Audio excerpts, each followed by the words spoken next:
De nouveaux éléments s'ajoutent dans la saga entourant l'association des expositions de Regina, la REAL, et le conseil municipal tient une rencontre exceptionnelle cet après-midi pour discuter de l'avenir de l'association.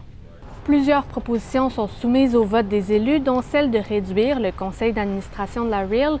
La Ville évaluera aussi la candidature de membres du conseil municipal pour former le CA par intérim de REAL.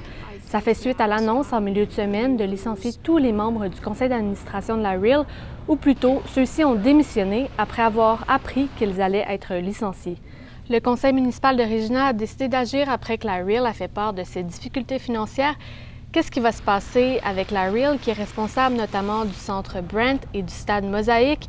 C'est un dossier à suivre sur toutes nos plateformes. Inquiétant palmarès pour la province, la Saskatchewan a le taux de violence conjugale le plus élevé au pays selon un rapport de Statistique Canada. Brenda Ottenbrett est une survivante de violence conjugale, mais ça lui aura pris du temps et beaucoup d'efforts pour s'en sortir, 9 ans plus précisément avant d'obtenir le divorce. Elle a pu constater à quel point, selon elle, la province a encore beaucoup de chemin à faire pour lutter contre l'ignorance entourant la violence conjugale, notamment dans le système de justice.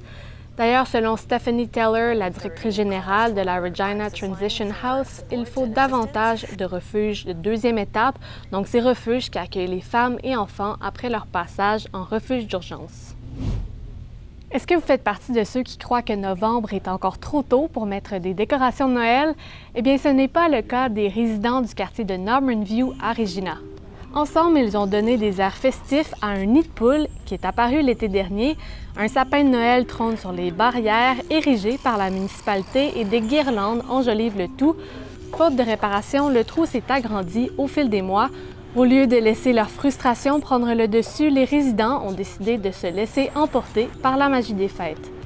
Si vous aussi, vous voulez débuter la saison des fêtes, eh bien allez lire l'article sur le site de Radio-Canada Saskatchewan et pour plus de nouvelles, téléchargez l'application Info.